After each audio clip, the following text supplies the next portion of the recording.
Are you worried that your kids are playing too much video games? When you go to their room, do you find bottles filled with pee because they didn't want to go to the toilet out of excitement? Well, I think a lot of parents deal with this. And I was one of those kids. But the games were not so cool back then and there was no money in it. But that has all changed.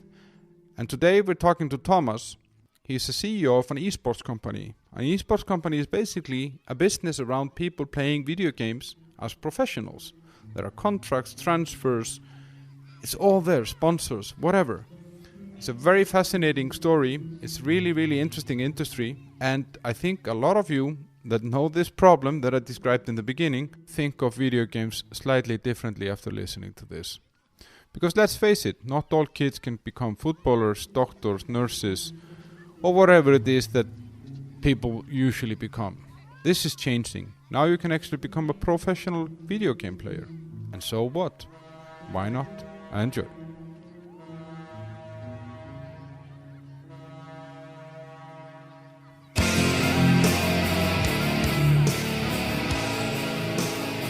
Tomas, welcome to the bunker. Hi Almar, thank you for the invite. You're aware of a German football player that has the same name as you? Yes, of course, it's my favorite one. And do you know him? No, actually I tried to add him on LinkedIn, to become friends, because a lot of German players now are entering esports, and since he's my favorite and also the favorite player in FIFA, the game that we have as well, so I wanted to do it with him, but he didn't accept my invitation on LinkedIn, unfortunately. So it's his loss. Yeah, I guess after this COVID thing, I will have to travel to Munich and try to catch him there. Yeah. So you're the CEO of Brood, which is a professional esports team, and we had a chat about this. We met at the Old Bar, which is yes, one of our my sponsors. And my favorite place because I live right next to it. Yeah. Today I had a great skier there actually. For the first time, I always took the oatmeal, and today I found out that all about the skier, and I didn't know that it's basically the only skier in Prague, the proper one. An authentic, it's an and Icelandic it recipe. Was awesome, actually. It's a great stuff. It's great stuff. But we met there and we started chatting, and I found it really interesting when I found out what it is that you do, and this whole esport has gone far from being just the teenagers in the basement peeing in 2 liter bottles and making their parents worried about them. It's become a mega industry, right? Yes, but some people still think that it's maybe not that radical as you described it, but Yeah, but that's how it was for me, Yeah, well, there are a lot of misconceptions or misunderstanding about esports today, and that's something also that we're trying to change a lot these days. But just as an example of the size of this business, I mean, there's this rapper Travis Scott. Mm-hmm. He had a concert in Fortnite inside a video game, which 12 million people attended. Yes, definitely. No, the size is overwhelming, and it's just a sign of the change in basically where the young people meet, that the video games are not just the fun anymore and just the game anymore. It's becoming more like a new social medium, where you can meet with the friends and chat with the friends and attend the concert. And I think that they're also they even had it, or they plan it to even have some like movie projections inside the video games, so it's like instead of Netflix, you just go inside a video game and with your friends you watch the movie, so it's becoming much more than just the video game.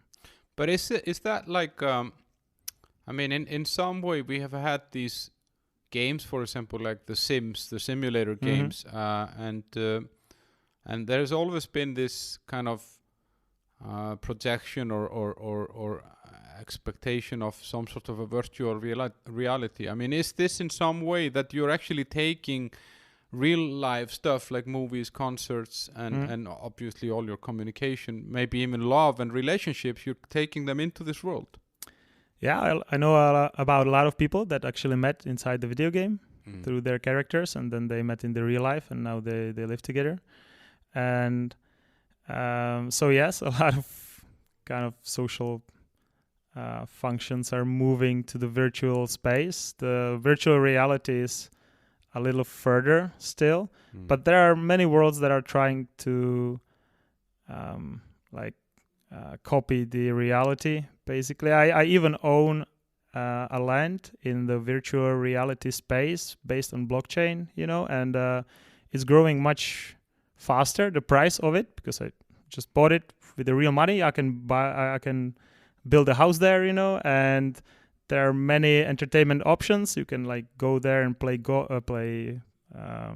bowling. That's something that I played there. And yeah, you buy it for the real money, and it's a limited amount. So the price is growing, and you can build whatever you wanted there, and you can meet with your friends there. And yeah, the virtual world already is offering a lot of possibilities, and especially in some of the worlds, possibilities that you cannot have in the real world, right? I mean, I don't think that I would become a landowner, for example, in the real world. Now, this is actually, it's just one example, but I don't like these worlds that are trying to imitate the real world. I much more like the creative worlds that you can buy a land there, and then you can build your interplanetary, spaceship and just colonize another planet and stuff, something that you really cannot do in the real life. So I like these kind of worlds, and I think that these worlds will grow even larger. And it's the example of Fortnite. The people are also they go there, they have fun, they shoot each other, but in the end, then they go and attend the concert, and it's something like you cannot really do in the real life. So. But it's interesting with the what you're saying about that we're taking things into this world that we maybe enables us to do things that we couldn't do in real life. And are people not worried that this will make us less able to deal with that so-called real life, which still exists somehow? Well, I think it's a difficult question. Of course, even in our club, or in our team, we are esports team, but we are trying to explain the importance of a balance in life. It's not just a video game, of course, but on the other hand, there's not much difference basically between, or there is a big difference, and I think it's even better to actually spend the time inside the video game where you make your own choices, you socialize, you in the games you often solve some problems, you learn English, you in a lot of games that are multiplayer you have to cooperate with the team. That's something that is not taught in our schools in Czech Republic almost at all. It's better to spend time doing this mostly than, for example, spend time on social media, listing other people's profiles, looking at their pictures. That's the complete waste of time for me, and it's not even a real life at all as well, right? Because nobody puts the real life, or almost nobody, into the social media, right? I listened to some of your previous podcasts, and I know that you were talking about this social dilemma, right? So video games, compared to this, basically, they're more honest, maybe. Yeah, are actually more real world almost, because you can really be whoever you want in there. It's like, it's not a real world, but it's a real you, basically, because there, it doesn't matter what gender you are, which religion, which there's no judgment, color, or even how you look. There's really just whatever you choose to be, and your skills, how you play. And for some people, it's much more fair and better than the real life. Like if you're born poor, if you have some health conditions, we have one player that had a terrible luck, or like a bad luck in his life. He got sick, and the virtual world was something that was actually keeping him alive, because he was locked in the hospital for 2 years. And a lot of his friends, abandoned him in the real life.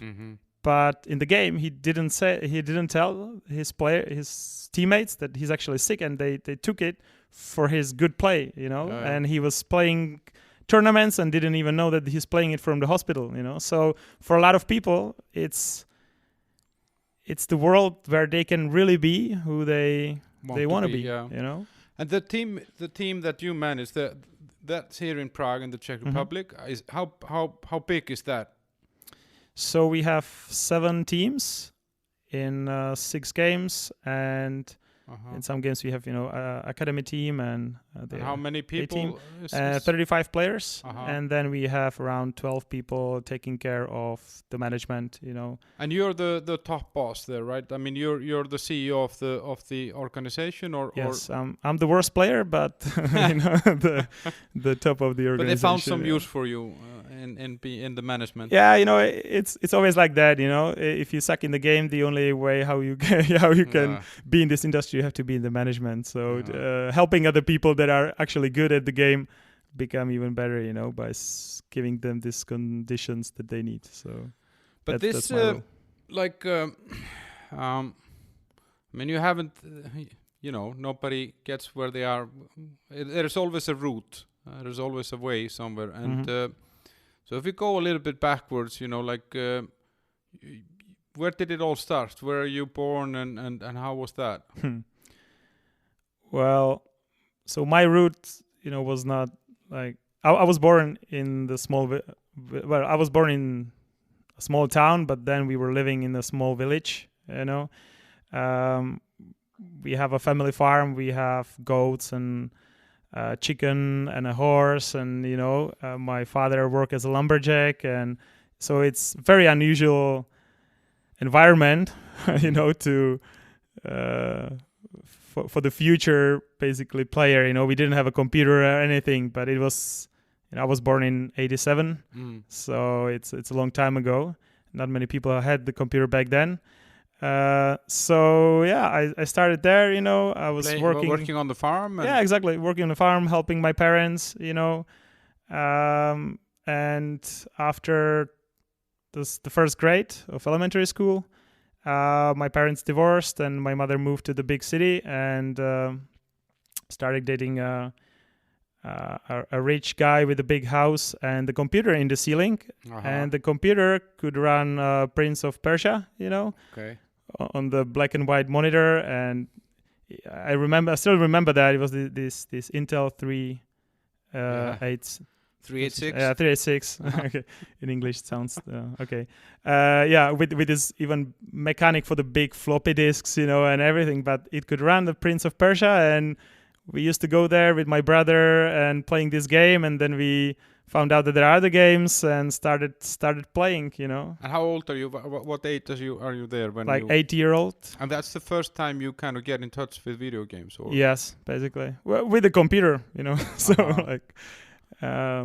So this is 95, right? Or I guess, something like that. A little bit back to so you're born in 87. The wall, the old Soviet Union, and the Iron Curtain falls in 89. So I guess you don't really have any experience of how things were, but did you feel it back in those days? Was it something that you felt as a kid, or do you have any recollection of it?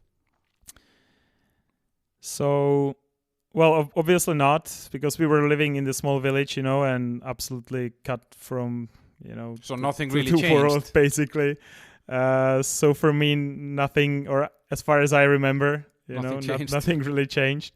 Of course, for your parents, or I didn't understand it. I guess, in 95, that was when we moved to the city. So I guess the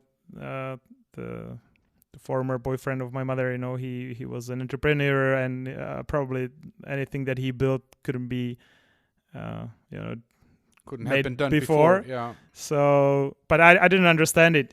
For me, the world in the city, the rich people and entrepreneurs, and something that was completely new.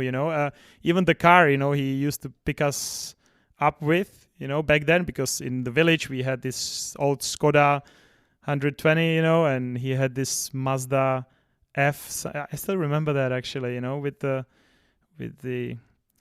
It's like a hatchback, ceiling yeah. window. Yeah, it's like it was. Yeah. It looked like a sports car, that I never saw before. So, I just took it as, oh wow, and I didn't realize. So, But later on, like when you got older and you kind of started knowing your own things at your education and work and stuff, do you feel like there's a difference of your mentality versus like if you look at your parents and people around that age, that they see the world differently than you do? I mean, because there is such a big difference living under communism and not, No, of course.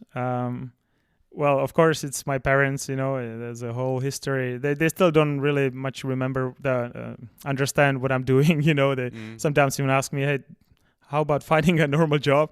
And it was like that, the whole school until I read some book which I was not able to, back then, but it was in a book of an American author, and it changed my view, on the life a lot. And then that's when I started to a little bit fight with my parents, with their view of the world that was just, study and, become find a job and get married and have kids. I mean, that was the path. Exactly, and the computer games is just a waste of time and, stuff. And you should have a good grades. And I just I didn't agree. So you could sit here and say that you were not super unhappy about the divorce because you got a sports car and a computer. Yeah, back then we didn't realize at all. And of course, first in the beginning, it was a new world for us completely, full of, they signed up us for a sports team. Yeah. I did the cross-country skiing, so we started to do sports. We went to the big school, which I remember I was a little traumatized about it because, in the village there was like a family school and you knew everybody and your teacher is like your aunt, and in the big city it was completely different. So I was completely distracted and I didn't really realize what's going on. And then, we... But you get into this cross-country skiing with your mom and her new boyfriend, and I think you told me it ended up that you won a championship. Yes, when I was 17 in a relay. Like the national? Yeah, the national championship. Okay. That was probably the biggest achievement that I could, and I realized back then that this it will not get any better. And I was 17, and back then I knew that I will not pursue my professional sports career. So that was the time when I stopped doing it. So I was doing cross-country skiing for roughly 8-9 years professionally, kind of, yeah. And it didn't give you pleasure or? I think it gave me a lot of good stuff. I mean, cross-country skiing, right? So you have to get up early in the morning. You have to go to the mountains where there is minus 10 degrees Celsius and you're running there, back and forth. So it gives you a pretty good stamina and, immunity, basically, as a kid, I guess. And some like a healthy lifestyle. And also all this stuff that is connected to sports, right? Like discipline and exactly, discipline and this toughness, and the mental toughness, because there was no way we don't go, no matter the weather and stuff. So I think from this perspective it gave me a lot, but pretty soon I started to realize that I'm not really enjoying it, not as much as computer games, but it was I don't know how is it now, but back then, the parents didn't ask that much that you're going to do this sport or not. They were doing it, so they signed up to that. You had to do it. Yeah, you had to do it, actually. So they were even using the computer as a punishment tool if we didn't do something, like bad grades. You cannot play on the computer, you didn't go to the training, stop the computer, because that was perceived as just a waste of time and a pleasure. So, which is bad, So that's something we're also trying to fight a little bit right now, because a lot of people are doing something that their parents chose for them, but there might be a future in what the kids really like computer games, especially now. And because their parents doesn't understand that doesn't mean that they should prevent their kids from doing it, right? But back then, we just took it as a normal thing. We're doing the cross-country skiing, and if we fulfill our duties there, you can play. Yeah, but of course it was not like all horrible and stuff, I didn't like that much like the cross-country skiing, but I liked meeting my friends there, and during the summer we played a lot of football and stuff, so I liked that. I just didn't like running around in the circles. In -10. Yeah, I prefer running around in the circles in some RPG fantasy world, in the computer game, where it was much more fun.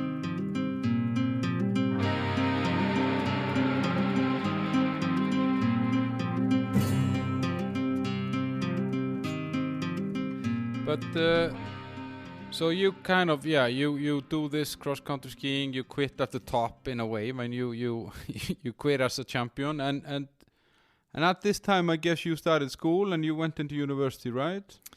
Yeah, first I started because I'm not sure what, or actually I think it was the need of money, because back then my parents were divorced already, and my mother I have one brother, and my mother was raising us as a single mother, so we didn't have much money, and I know that I was looking for the ways how to earn some money, and I found out that, I also didn't want to that much do the shitty jobs and stuff, manual stuff. Yeah, because I was doing it my whole childhood, and even since I was even in 18, when I was 18, we flew to England to work in a pork factory there, and I did a lot of manual jobs, helping my father at the farm or stuff, and I was just looking for different ways, That's when I found politics, So I was reading newspapers during the class and stuff, and I even won some like a competition, and I went to Strasbourg, and stuff, and then I found out that politics is not that, so I switched to finance. That was around 18, and then moved to university, studied the finance a lot, like capital markets, and then while doing some shitty jobs, but during the evenings I was just study, and then I found the job in one investment company where they were pleased with my level of knowledge there and how much I was able to learn actually myself, so they gave me a chance, and from there I started to grow in this sector. During the school we left, I left this company, we started our own company which went bankrupt, and so basically what you're saying is that your kind of motivation for educating yourself was to avoid living the life that your parents had been living.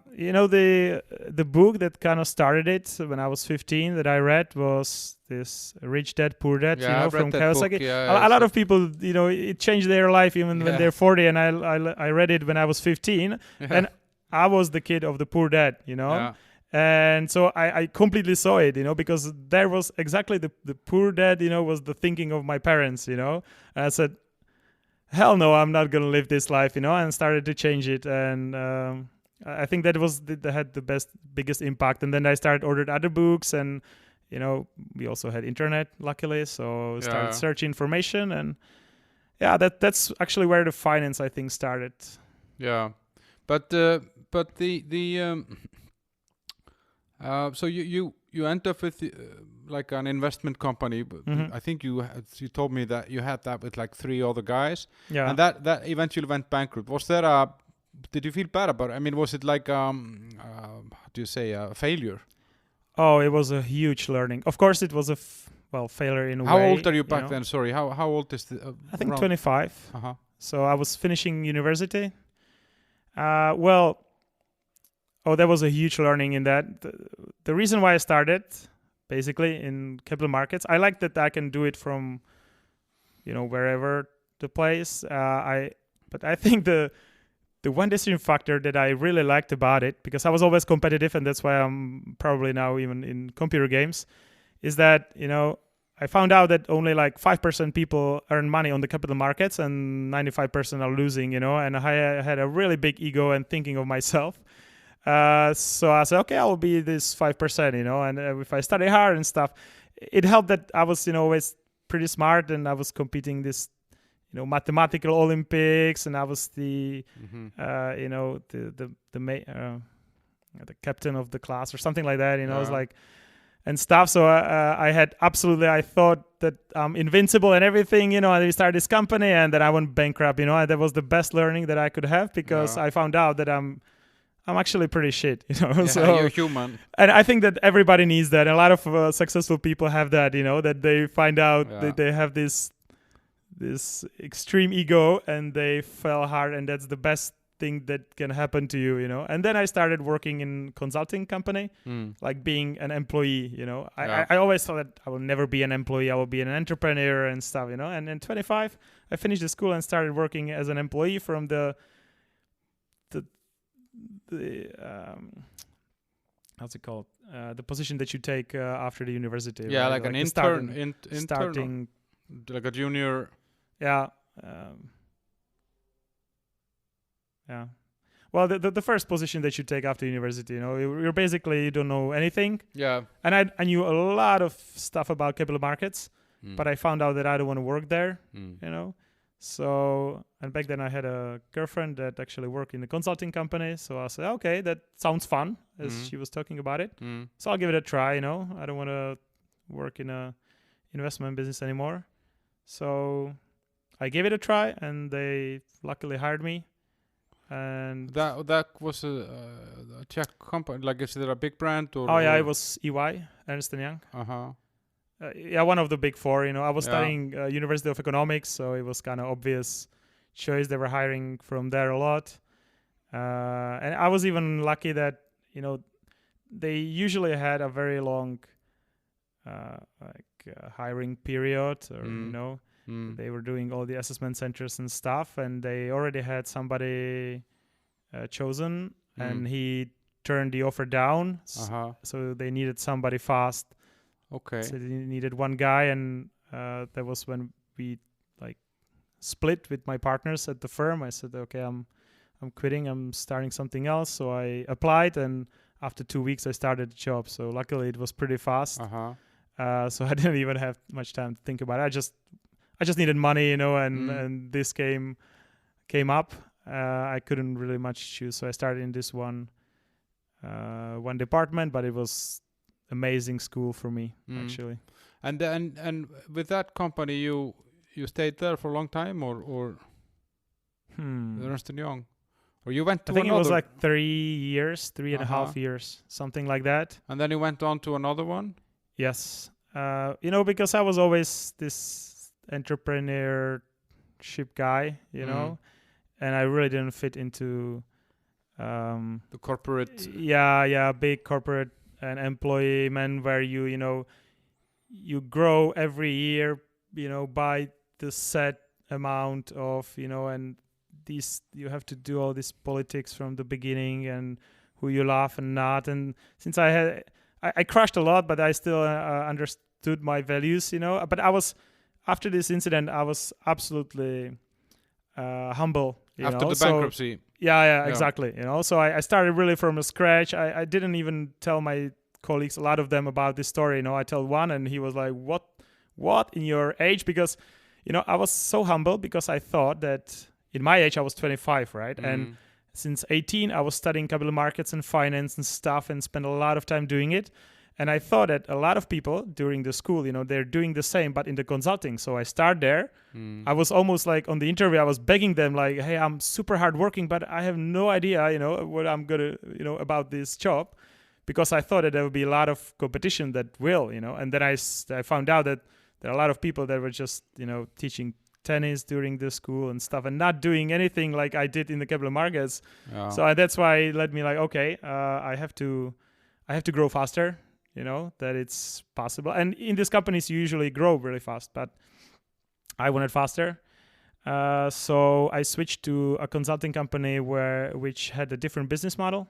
It was a small one, but they shared the profit with the consultants. So if you were good, you made a lot of money. If not, you didn't make anything, But I was always the entrepreneur spirit. So I said immediately when I heard, these conditions, and we were working on the project with the partner in this company. So he kind of get to know me, and he knew my skill set and stuff. So he offered me the job, and I didn't hesitate for a minute. I immediately took it and just switched to that because I really believed in myself that I can grow faster.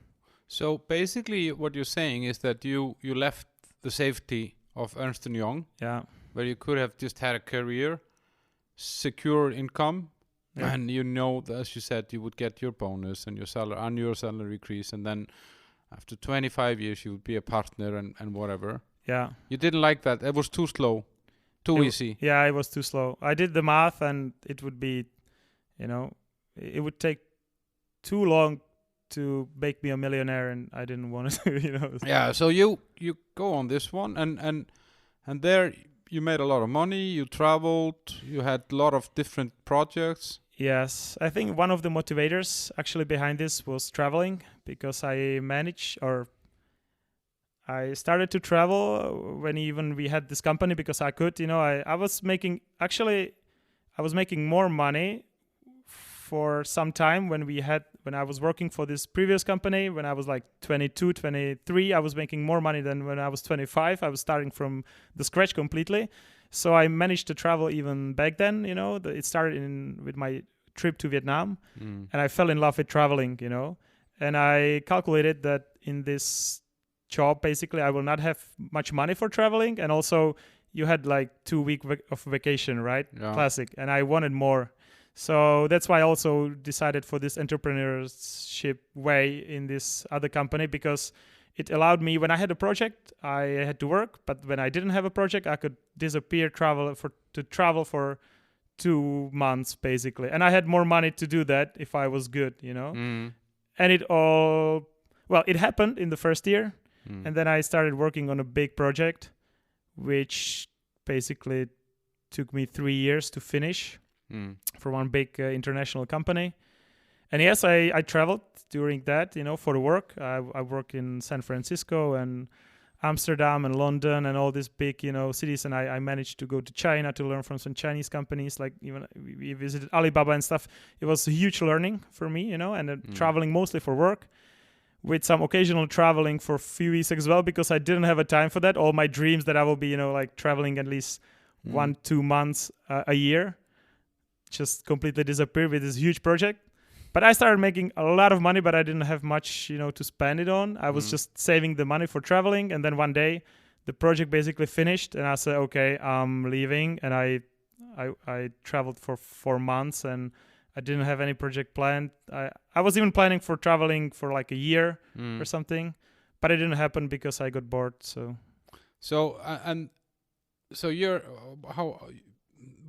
you basically stopped working for them at that time. And how old are you then? Like 28. No. This is the last job you had before. Oh, actually, no. Yeah, it's pretty recent. Actually, it was like 30, 31. I think, yeah. So at 31, you have a cool consultant job that makes you a lot of money. You travel the world. I mean, if we go back to your, lumberjack farm, Skoda 120, most people would be pretty happy to be at this point at 30. Now, you leave it. Yeah, well,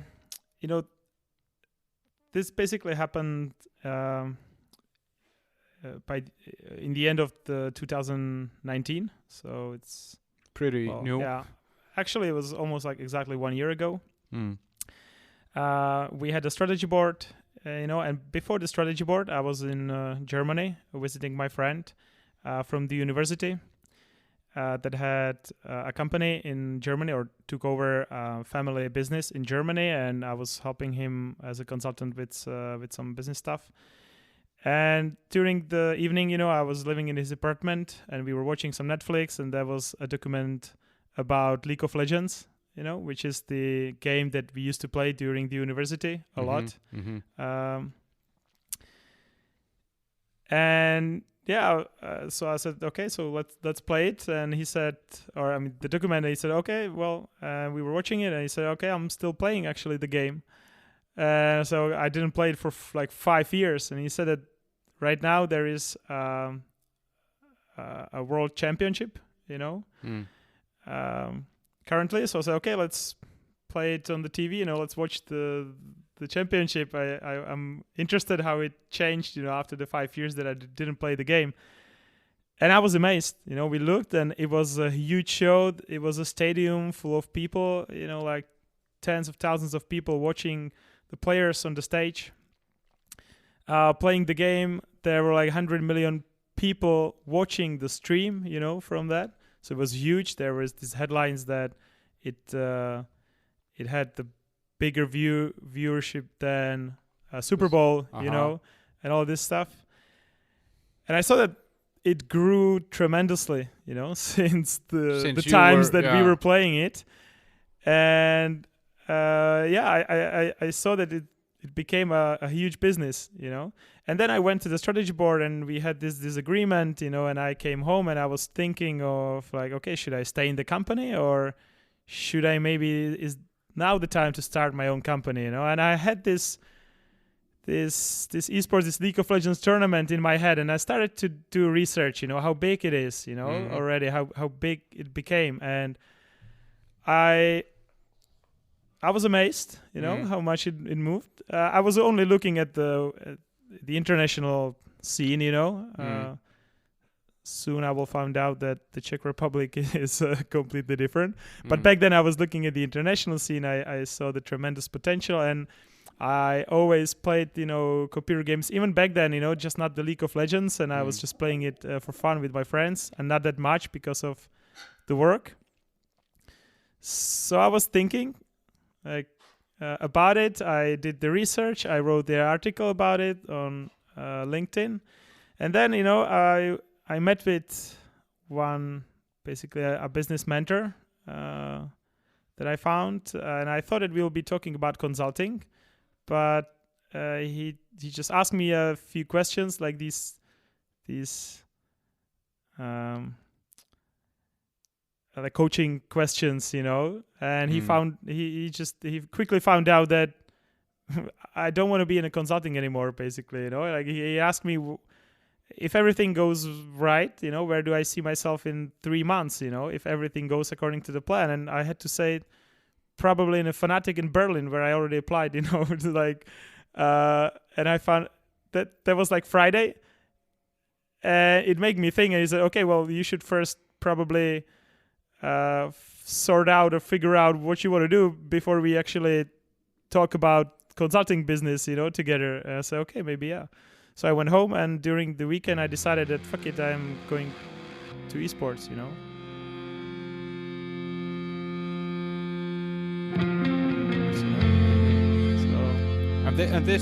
So you get out of that consultancy firm, you enter a partnership there. Yeah. And I still had some savings, I knew that I want to be in esports.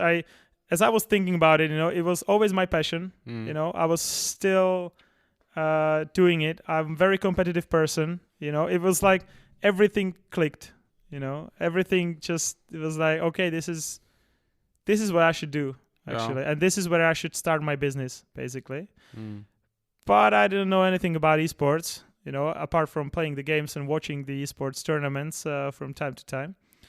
So I started, whatever you do or what you do, if you're starting a new company, you're starting to dig information. And I started to meet people and writing the people that had some knowledge about esports here in Czech Republic. And that's how I reached to Petr Andrisek, who is the investor in Brut, And yeah, I wrote him on LinkedIn, hey, I want to go to esports, I see you're already there, so want to maybe try to figure something together.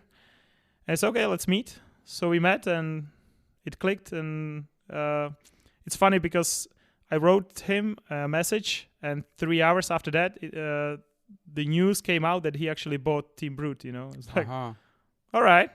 So he needed a guy exactly at that point in time. Yeah, it was just the news came out, but he already knew that he was going to... bought it before, and he also already saw that he needs somebody to run it with the business experience, because he had some some offers or like potential partners of the club, and he needed someone to close it and to look on the delivery and stuff. And in the Czech scene back then, most of the people running the clubs, it was the same case here, were just people that were passionate about the games, but not business they people. didn't know any experience, any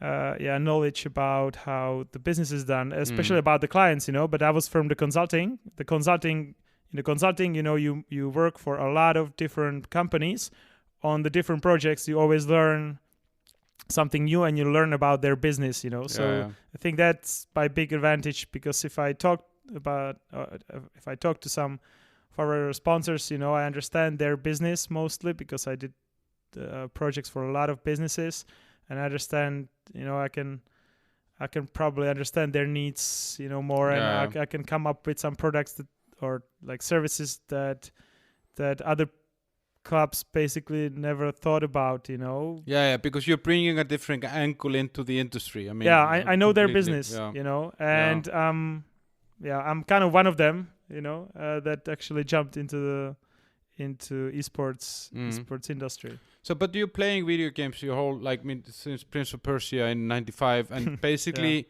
throughout this whole time, video games are always somehow part of your life, but never more than just a hobby, right? Yeah. And so you leave that comfy thingy in Austria to go into esports, and I mean, you told me, so it's like 35 people on the team. Mm-hmm. I mean, how is it to be a CEO of a esports team? I mean, do you come to the office at 9 a.m? And I mean, how does this work? What's the job of a CEO of an esports team? All right.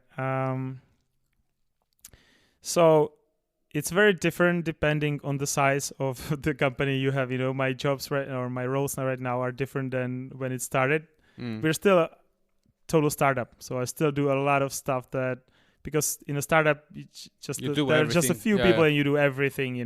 I remember I used to take care of the players' laundry, back then, because we had to have it done before the tournament where we were, so you had to take care of everything basically. And we started to grow. We got the new sponsors this year, so I could afford to hire more people to help me with the stuff where my added value is not. So we started growing, and now I'm focusing mostly on developing the people that I have that are taking care of each side of the business, like the marketing, the team management. The two biggest roles are this market or agency side, the services that we provide to our sponsors, and building the brand of the club and doing nice things for the community, and education and stuff, of the new players. So partnerships. It's basically it's the brand of the club and the partnership that we have. And the second part is the esports part, where you have the team manager that is responsible for some team. He had the head coach, he has players, and his role is to win the tournaments. And I'm still helping in the both sides right now. I'm helping front office and back office in a way. And also the operations and with the finance and stuff, But most of my part should be still finding a new partners. We still need. We doesn't want to have too many partners. We want to focus on less partners doing nice things for them that are clearly. Tied with or connected with the club, and we know them back and forth, and we have a long-term cooperations, and so that's why we're also trying to choose the right partners for the club, because we also have some values that we don't want to go against, so we need to find the partners that are in line with our values and our vision, how we want to build it, so that's my biggest role, is to find these partners, and also, of course, to explain the value of the esports to them, and to try to find out the best cooperation that we can have. So that's one part. And the second one is constantly improving the team management, basically, and especially the performance management, the scouting functions, how to find better players, and how help them to grow as fast as possible, basically. But so those partners, I guess these are sponsors in a way, that these are companies that are paying you for associating with your brand. And is it easy to, because you're saying you need to explain just the fact that you're sitting here saying values, ethics, and what we stand for and what we want to be associated with. I mean, I don't know. I mean, I'm old, of course, much older than you are, but it's somehow not something that I would associate with esports in a way that. So, for example, what kind of company would you not want to be associated with, if we take as an example? Yeah. So, for example, we said for ourselves that we don't want to be associated with the fast food companies, because one of our values is the healthy life, and that's extremely important in case of esports players, because these are the stereotypes that we're trying to break, and really, if you look at the professional esports organizations around the world, you find out everyone is considering or taking this into exactly, like considering on or seeing attention importance to the of the physical health of the players. It's something that helps them to concentrate better, to be healthy, which helps to reduce the distractions that they have from, and also they travel a lot to the tournaments where they need to be healthy. They have to have an energy. Sometimes they play long hours, and that's with everything. It helps you a lot to be in shape. So to do some exercises and sports, and also eat healthy. Eating or healthy food, is absolutely crucial in everything, even in a business. I know that from the business, I read about it a lot, because it also helps you with your mood. It helps you to sleep better, which in charging the batteries and So and the sleep. So of course, even the sleep pattern is very important. A lot of players, or like the gamers, or this is one of the misconceptions or misunderstandings, or how to say that. A lot of people see gamers as those that they play until very late hours, like 3 a.m, and then they sleep until the afternoon and stuff. And our players cannot do that, because it affects their game, their performance. So this is very important, and I want the partners that understand that and support that. And I cannot have a fast food company if I'm saying that the food is very important, and especially so in esports, because esports players doesn't move that much. They don't do that much sport. So they just cannot have pizza in the midnight, which a lot of them do. And then after that drink Coca-Cola, and go to sleep. They will feel bad in the morning. They will not regenerate that much, and they will sleep long. And after a long years of these bad habits, it will catch up. And so this is for example something. But a lot of companies, they actually like it. Because a lot of decision makers in these companies, they have kids and they see it. And they like it that we are trying to create a different role models for their kids. What it means to be a gamer. I went to actually it was interesting. I was looking at the Instagram page of the team Brute, and it's called Brute GG, right? Yes. Yeah. And there I noticed, I was kind of scrolling through the pictures, and everyone looks healthy there. There is it's not like you're saying, like the stereotypical idea that we have of someone who plays video games, and so what about physical training? Like, do you do, is that part of the program in an esports team that you, I don't know, do you go out running or? We do actually, because Well, as I said, all the benefits that of being in shape and healthy. That we have. It's not that much. We're not like a sports club, of course. We're trying the minimum that is basically necessary. We try to explain the players why they should even seek it, themselves. So we don't need to force them. We're trying to explain that when they walk or they have to go somewhere, try walking. For example. Because at least something, at least some exercise. And then we have mostly some exercises for their core body, because they're sitting in front of the computer, so they should have a strong back and these muscles, the core muscles. So we have some exercise for them. We're not trying to, turn them into bodybuilders, but they're just the minimum that they should at least do. But there are examples of many players that actually look like bodybuilders, And we even have one player that it's our Dota player that lost like 30 kilograms in the last year or year and a half. So yeah, we have these examples. It's not that like it used to be. Yeah, how it is perceived. Basically. Yeah. And if we show this positive motivation or positive role models for the kids, and the parents, because the parents have to support it as well. They can use these positive role models for their kids and show them, you want to be good in the video games, then go out, you should do some running. You should eat healthy, you should go to bed early because tomorrow, you have to start training, you have school and stuff. So we're trying to teach the kids this way, basically, through the positive role models. And so this, I mean, if Travis Scott can have a 12 million people concert in Fortnite, that tells me there is a lot of money in this. How is that here in the Czech Republic? I mean, are there professional players that do nothing but this, or how does that work? Yeah.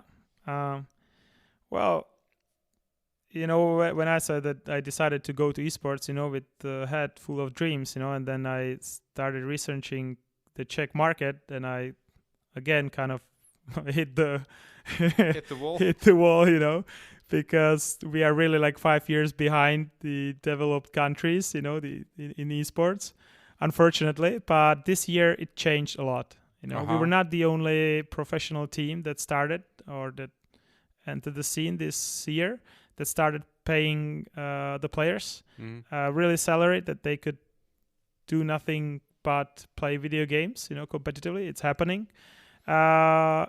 Even though we quickly find out that we did the most stupidest thing that we could, because we just kind of took the random guys that, never were paid for playing esports, started paying them, but nothing changed. So it's like they were playing the same basically. And, we were like, okay, we started playing them and we, explained to them how it should be done, and they will be so grateful for the opportunity, and not at all. So we learned the hard way, and so what's the right changed way a little bit. Yeah, what do you change then? What do you do then? Do you find the money basically came faster than the mentality of the players changed, because they were not used to it. It was a big, basically the whole scene, because of the lack of money and sponsors and the people that know how to do that. It was a big kids show basically. So, but we jumped into it and did the same kids show, So we were also like horribly wrong about our expectations, about Czech esports. So we kind of restarted it with also Corona, the coronavirus situation. It helped esports a lot, but not in the short term, because it cut a lot of budgets of the sponsors and stuff, and we had to do some radical changes. So I cut my own salary and the salary of the players and stuff. We had to do it because otherwise we would not. We're still a startup, right? Yeah. But at least it gave us a chance to do it again and do it better, So with our current players, we only have one player that is really full time and doing it as a full time job, because he's already after the school and doesn't have any other possibility. But those players that still have a school and stuff, they're training mostly during the afternoons, and they have some basic salary and they have more like a bonuses for doing their like tasks and like attending trainings and stuff, because really we came and we thought that we can change a person faster than it's possible, basically. So I think, like you said, the money came faster into the industry than the industry was able to adapt to the money. But so when if first so first of all, I mean, if I'm let's say a successful esports gamer working full time and it's no COVID, there's no sponsors cutting budgets or anything like that. Let's just talk about a normal world without hysteria. So how many euros can I make per month being an esports player just paid by my team? Yeah, well, it ranges. If you're doing it full time, basically, in the beginning, basically, if you want to be really a pro, then you should have your basic needs covered with the salary, so you really can only focus to that. So that's the starting point. In Czech Republic, it depends if you provide the players with the food and accommodation, and then you can give them some pocket money, or if you just give them the money and then provide these stuff. So that could be like 2,000 euros a month. It could be like 1,000 euro. 1,000 euros a month. Yeah, in Prague, they live in the shared flat with other players or with their friends, and it doesn't matter. We don't force them to live in the gaming house. So you can start on 1,000 euros if you really want to do it professionally, and you have the people that can really, train hard and take it seriously. And it can range in the abroad, in the developed markets, it can go up to tens of thousands of euros, a month, actually playing for the team. So. But then a lot of those players, they have YouTube channels and stuff like that. So I guess that's their own money. I mean, that's money that they are earning on the side. Or is that also the team organizing those things? We're helping them to set up these, like, technically the streams. We have a streaming rooms in our gaming house. We help them with the graphic overlays for their streams and, building their brand through our social media. So the team is involved in that. Posting that somebody's streaming, to get more fans, or to let the fans that he's streaming, and so they can find his stream or go to his stream. So they're streaming. Some of them are doing a content for the community, like educational videos, or talking about different matches of the team and stuff, and like mostly educating, or just playing and having fun and sharing the tips and tricks and talking to other players, answering their questions and stuff. And we are helping with that because it's a very important part of being an esports player. You're in an entertainment business, and it's not just that you play. You have to build your brand. Exactly. Because you're basically, as an esports player, you're being paid by the sponsors, right? Yeah. So that's why you have to also adhere to the value. You have to somehow behave. You cannot drink alcohol on the streams. You would, because they're rushing in, and also the sponsors are watching it, and you would be, making a bad example to the young generation. Signal. Nobody wants that. So that's why he has it in a contract. He cannot do that, and he has to take care and show that he's actually living healthy and he's doing the exercise, because he's the role model for the young generation. He carries the values and the message that we want to spread, So you have to behave like that. And if he's toxic, if he cannot behave, if he's really like posting on the social media how he's eating fast food, in the midnight and stuff, and then, smoking and drinking and stuff, he just doesn't have a place in the team. So. But and he can be as good as he wants, as a player, but no. But there are millions of people watching YouTube videos of players playing. So I guess those players that have these YouTube channels, they make tons of money just from the YouTube traffic, right?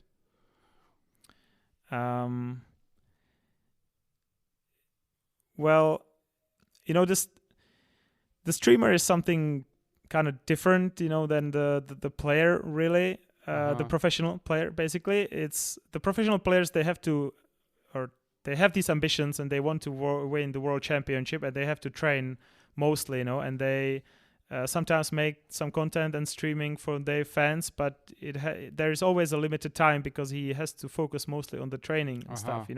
The content creators, the streamers, that are really like playing and entertaining people, they doesn't need to be the best players. Basically, they need to be the best entertainers, and that they're spending a lot of money into their studios, and they usually actually make even more money. Well, it depends. It's also a very hard job actually to build your own content, your own channel. So it's just a different kind of job. Yeah, I'm basically a struggling podcaster here. I know how much it takes. But so that's kind of a different segment. You have the professional players that are playing for teams and they're training, competing in tournaments, and then you more have the kind of the entertainment side, which is kind of the streamer and the YouTuber. But the teams are cooperating with those streamers, because they are also the gateway to the community, So, and also we're helping them, with the content, because this streamer, this guy who's doing the entertainment can go with your team to the tournament, and it's a content for them, he can show the backstage of the tournament and how the team is preparing and stuff to his community that he built. So we give him the content possibilities and we help him, for example, if he makes some video, we have video editor, who helps him cut the videos and add some sound effects and stuff, So, so he's promoting you in a way. Very often are like it's a crucial part of the esports organizations. Basically, these influencers that are taking care more of the community, and then there are players that should focus on the performance, and the tournaments and But how does it like? How much does a team like? So let's take so your team, one of your teams plays FIFA, for example. That's a football match or football game that most people will know. So how do you just train for that? I mean, like, is there a coach that says, okay, guys, we're playing this strategy, or how does this work? So it's different game by game, FIFA. Yeah, but if you take FIFA, because I think everybody can. Yeah. Well, FIFA is a one-player game, and actually most of the games in esports you have the team of like 4 or 5 people. So FIFA is different in this way that you only have one player, and the whole team mechanics and dealing with other it's a bad teams and communication. There is not. It's not there, but he still have a coach who's helping him mostly with the mechanics of the game, helping him analyze the plays of other players. You have this coach or it's more like a scout, like analyst, or it's like a strategy coach, basically, who's helping him with the game. But if you have a team game, you also the coach have to be a coach, a leader, somebody who deals with the team and helping the team to play as a team, not like individuals. In some of the teams you have, based on the role in the game, you have different trainers, or coaches that are focusing on his specific role and the game mechanics. And then you have the head coach, who is more like, who's focusing on the whole team and how the team plays, and also with the morale in the team and the motivation and giving a feedback and the structure of the training and all this stuff. It's much more complex in the team games, because there you have the team aspect and building a team that's like really a high performing team that have a trust, that have all these aspects of the high performing team, building that from the players that are usually something around 18 to 21, it's like the usual range, that they don't have this preparation from the school, because the Czech school system doesn't teach teamwork. That's where the very hard job comes, So the FIFA is it's more about one person. Of course, it's like when you're working with the athlete, basically, for example, somebody who runs, a marathon, or you still have to have a team around you, helping with a lot of stuff. But in the team games, there's just more people basically around the team, because it adds complexity and this team structure to it. Yeah.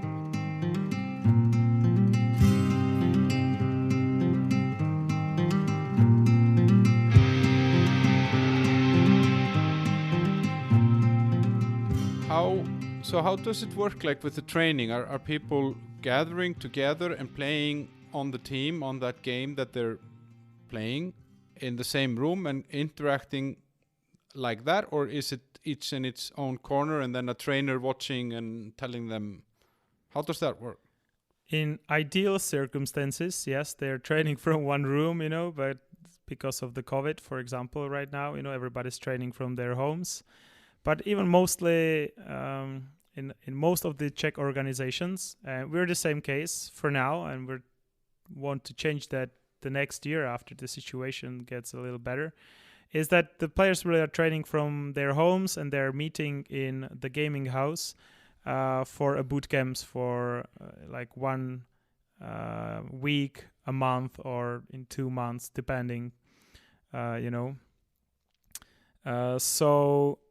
So if they're training online, they just they have the training calendar. They meet, and they meet on the TeamSpeak, which is the communication platform, and they start usually. There's some warm up. Then they talk about what they're gonna train today, because the training is very different from playing. Basically, they have to grow, so they have to get out of the comfort zone and learn new things. So they have to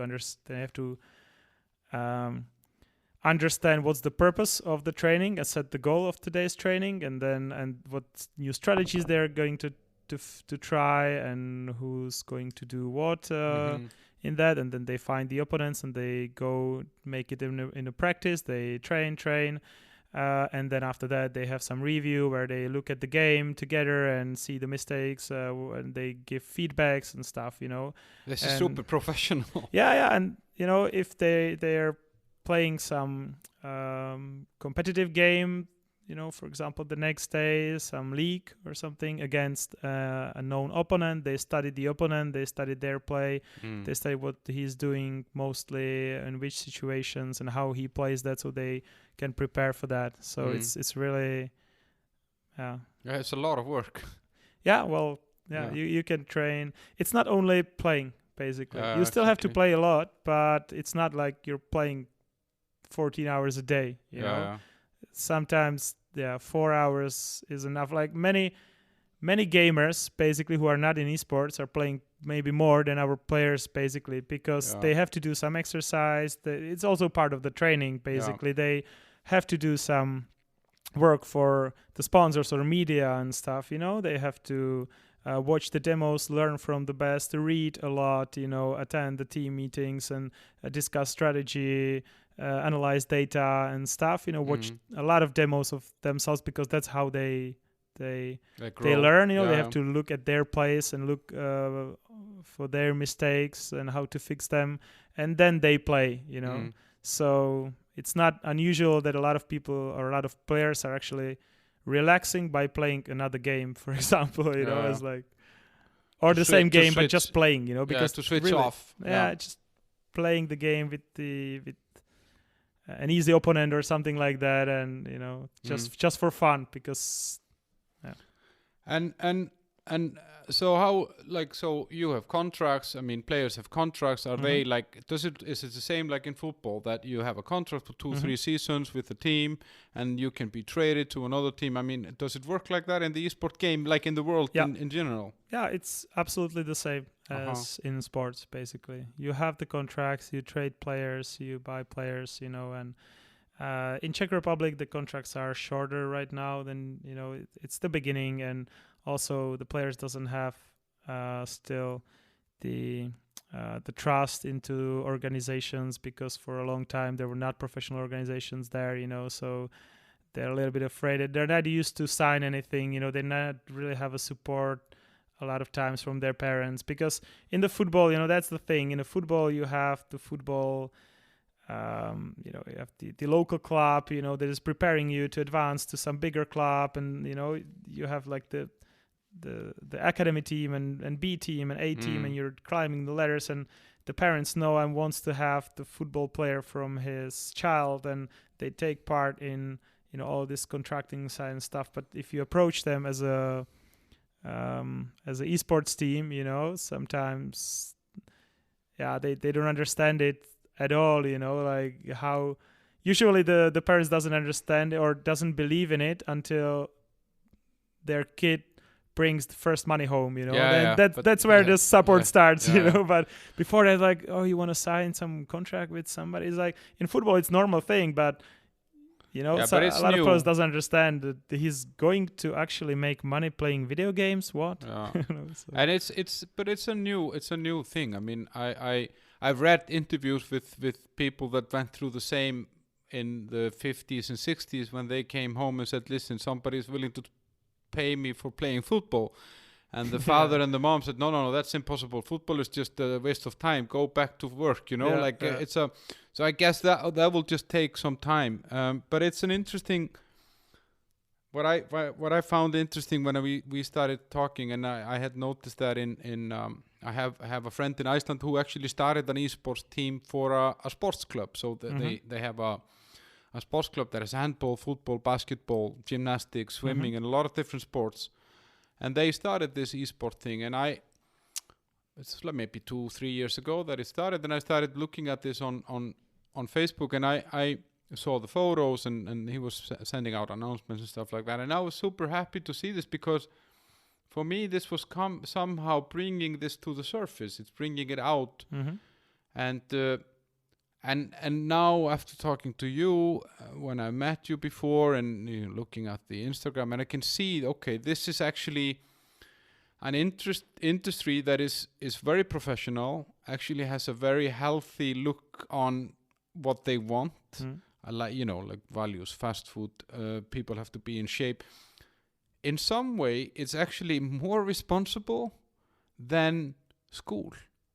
School doesn't tell anyone not to go to McDonald's. School actually, in some countries, there is even a McDonald's in the fucking school.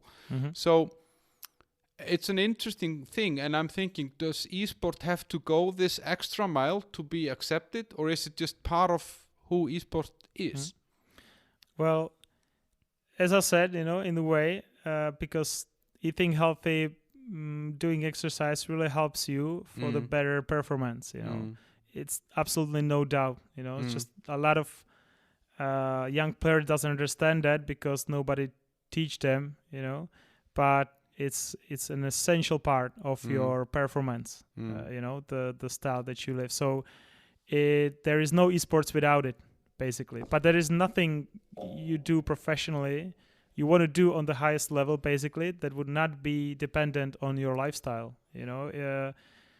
I was living this life way before, because when I was working in the consulting, you also have to work a lot of hours. You have to concentrate. You work night shifts, and 16 hours a day. You have to concentrate on one thing, and you have to have energy, and you fly on some projects, and you cannot be really, sick all the time because you're traveling the world, and especially, because I was paid for the work that I deliver. But it's the same with basically with the esports players. If they got sick during the big tournament, they don't win the money, and it costs them money. So I cannot afford to be sick because it was very expensive. I was paid for only the work that I deliver. So I had to learn how to stay healthy and the impact of the food and the lifestyle on your life. So if you do something on the highest level, you always have to watch for take these care things, of yourself. Yeah. So it's essential part of esports, definitely. And what about the schools and esports? I mean, is there a? I mean, schools are filled with computers. Kids want to play computer games. Is there some connection starting there between or? Actually, pretty recently we visited one high school, the first high school in Czech Republic that have an esports program.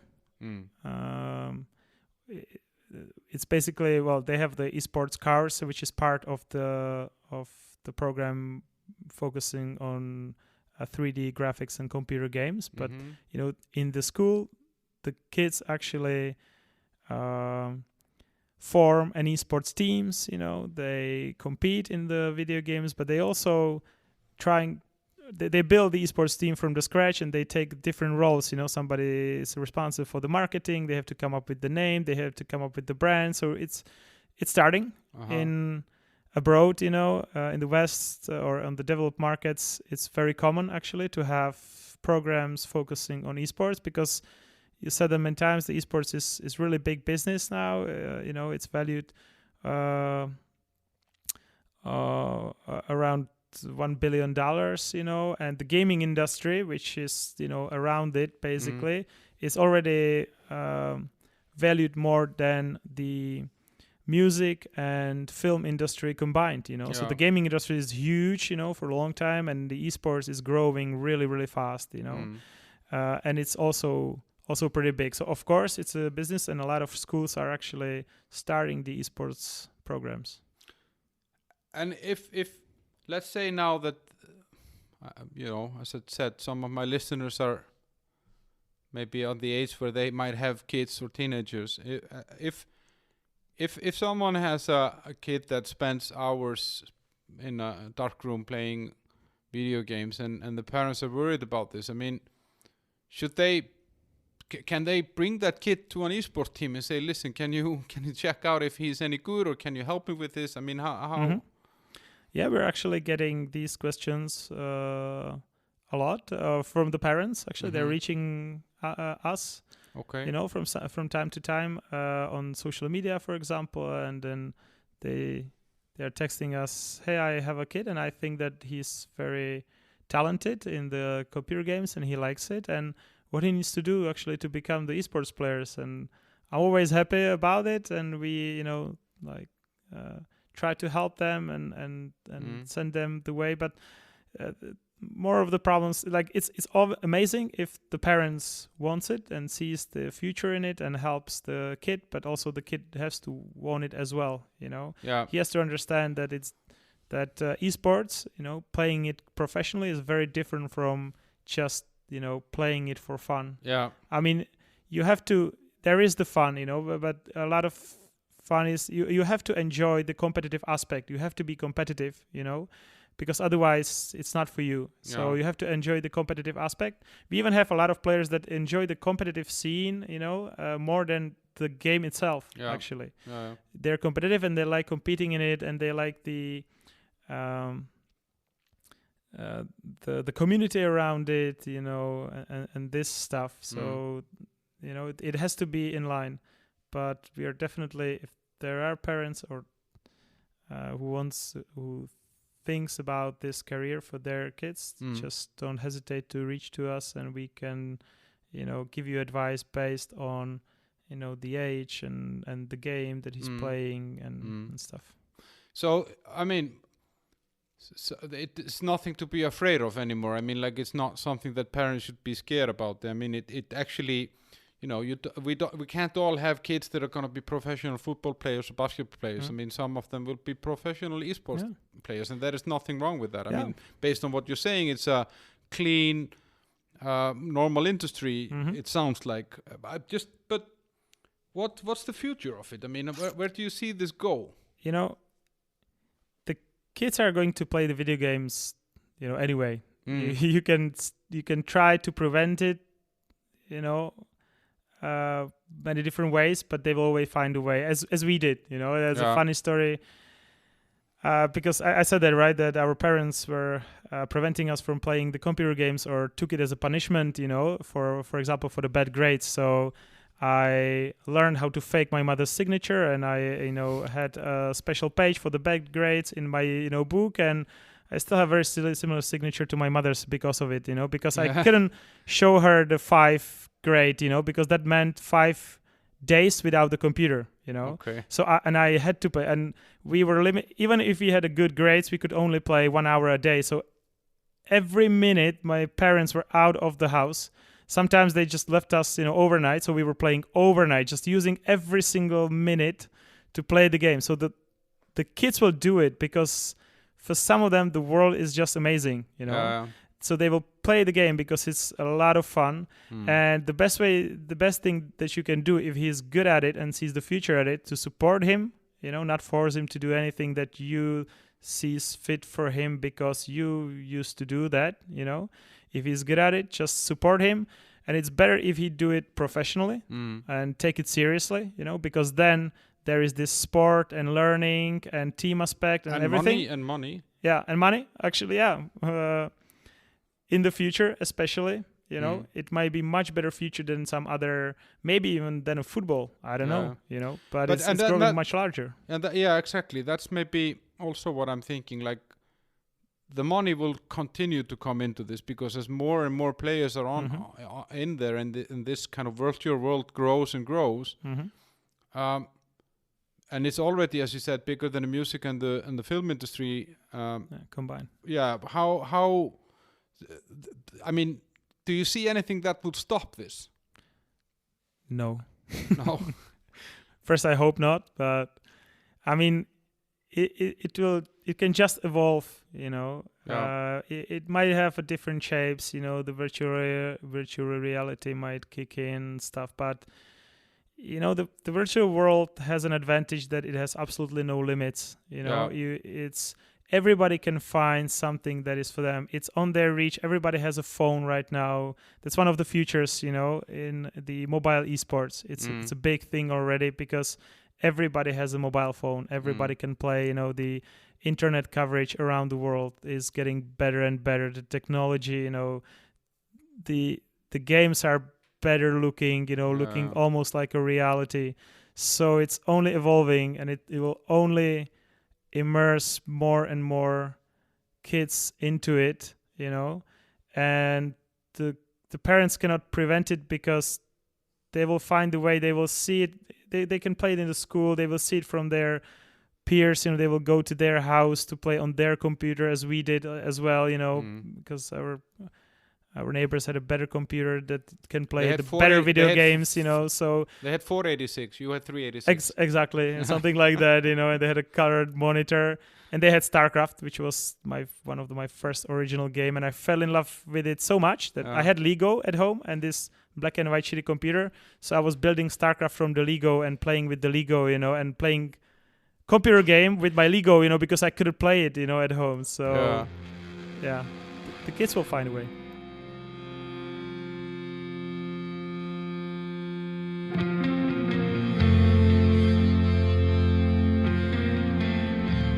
So yeah, the kids, they will find a way. But how is that? Like, you now are working within an industry that very few people actually understand or relate to. It's probably an industry where the average age is somewhere around 20 to 22. And I mean, there are things in that universe that stands outside it have never heard about. I mean, there are icons, names, people, games, stars that we don't know. Do your parents know and accept what you do? I mean, or do they get it? Not until these days, I think, but it's fine. You know, they have their own world. They're very sporty persons and natural. You know, they enjoy being in the nature and sporting. And it's funny. I was home this weekend, and my mother told me that because I have a stepsister, which is 16-year-old, and they told me that she's kind of almost like a weirdo in her class because he's doing sport. Yeah, you know? Like nobody do that anymore. It's like, but she's doing it because our parents support it, and she really likes it, and want to become good at it. So it's still their world, and I'm not trying to change that. And I think that one day, I mean, I think that they're happy that I'm happy, you know, doing what I'm doing. They're happy that it still, you know, makes a living for me. So that's the most important. And sometimes they tell me, like, are you really not gonna find another normal job? Yeah. And no.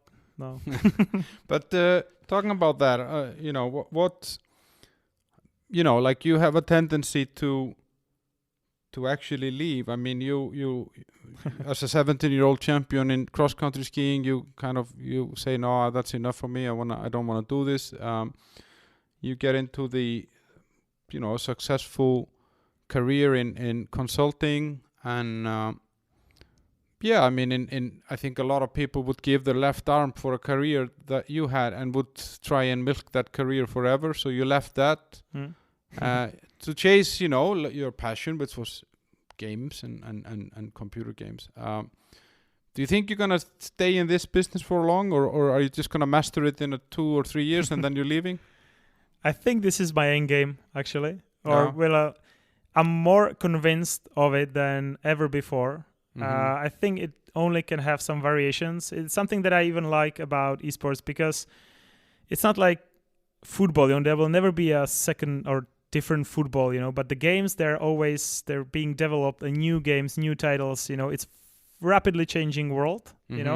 And tomorrow they can release a game that will be a massive hit, and I will have to form a team in this game, and I will like it more maybe, and I will complete the switch. You never know. So it's a very dynamic environment. Yeah, exactly. So this brings the change to it, and you also have to change, because it's a new industry, and a lot of different clubs are finding a different way. And we're also finding our own way, to succeed in there, to provide the value for the partners, and to combine different genres, for example, like we even organize a competition for the DJs, and we, the rules were, or we make the rules that they have to make a set from the gaming music, because a lot of games had so many iconic tracks, and we found a brilliant DJ, that mixed amazing gaming set, that reminds you of the perfect old game. So we're trying to mix the genres and trying to find a way how to entertain the new generation, if they world. So there is a lot of change in that. And it's my biggest passion since I was a child, and now there even some money starting to flow in. So that must be a dream, to work with what you love. I mean, it's right now the money are not there, and it's still a very hard business. If there's something listening and thinking of, I'm gonna start the esports club, I'm not even sure if I would do it again. With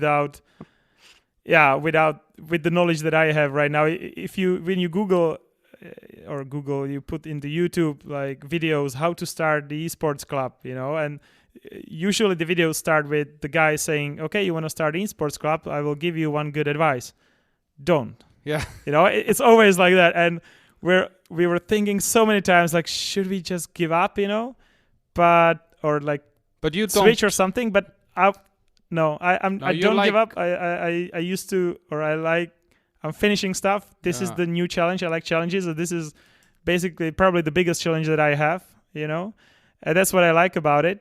So I probably either starve to death or I'll succeed. There's nothing in between. I will just make it. So that's a nice attitude. And I think actually, because we were talking about your childhood and background, you probably got some of that drive, let's say, from that, because you knew the struggle and you saw it, you tried it on your own skin. I mean, both with physical hard work and seeing your family. So I mean, that you take that with you into the future.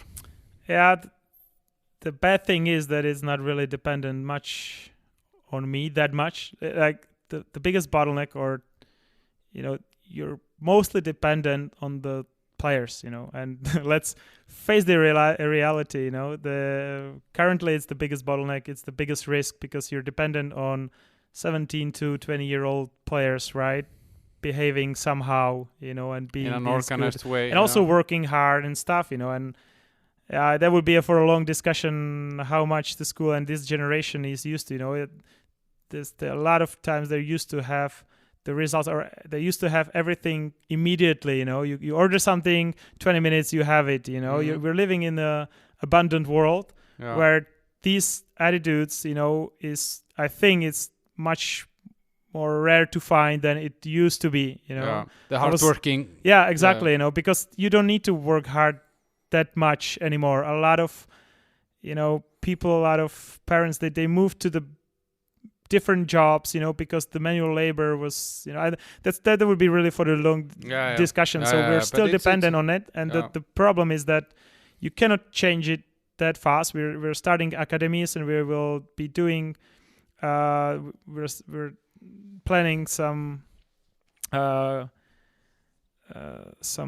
like cooperation with the schools and giving lessons and stuff. So we really need to educate, but that's a long process. You have to take a young player. In the football, at least you have it. You're doing it from the young age, and But here, you usually they maybe they got kicked out of the football club, or they decided that the football is not anymore for them, and they were playing a lot of computer games, so decided to be a football player, the esports player. But nobody was there to teach them how to do, and what does it mean, So we need something like that. We need the institutions that will be raising the best players, as they have it abroad, and we don't have it yet in the Czech Republic. So, and that's a long way. So that's why there are many obstacles that we have to overcome. So it's not going to be easy. No, but it's as long as it's fun, then it doesn't have to be easy. But I think we're about to finish. I just in case people want to follow the team. So the team has an Instagram page, right? Yeah, you can find us on Instagram as BrutGG. Yeah. You can find us on Facebook, on Twitter. We even started TikTok recently. And all under this Brut. BRUT. Yeah, it's usually brut.gg. Yeah. In Twitch, it's brut. How's it called in English? The underslash.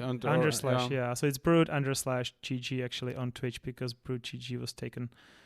Okay. We're streaming our matches. You can also follow the biggest league if you're interested in esports. Recently, or this year actually, there was a new league started, Saska E-League, which I recommended you. It's the biggest league right now in the Czech Republic.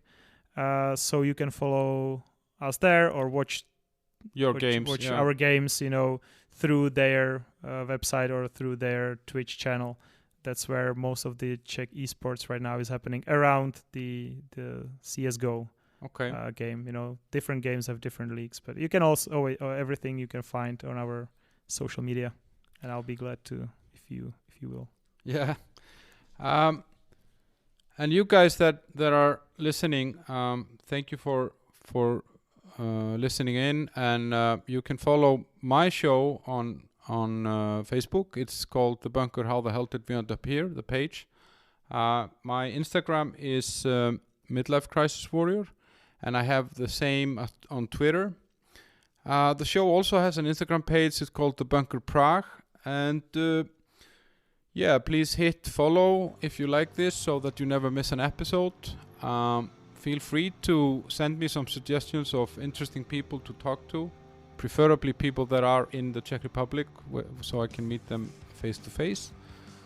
Thanks to the sponsors, and I think that is everything.